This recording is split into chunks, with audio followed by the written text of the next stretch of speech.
Look at it now.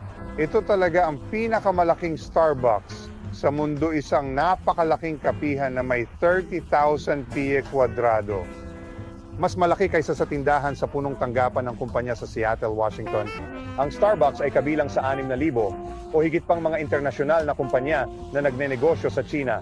Nais ng coffee giant na ito na makaakit ng mga mamamayang Chino na lumipat mula sa pagsipsip ng tsaa patungo sa paglagok ng kape. At may plano na magkaroon ng 9,000 tindahan dito bago ang 2025.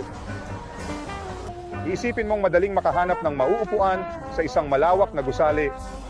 Pero pag-isipan mo ulit at napakaraming tao ang bumibili lang ng mga regalo.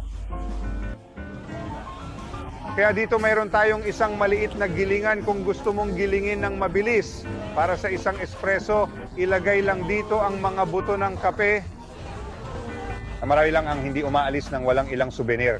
Ito ay mga bagay na tulad nito na nakakatulong sa Starbucks na tumaas ng 5% ang taon sa taong benta sa China.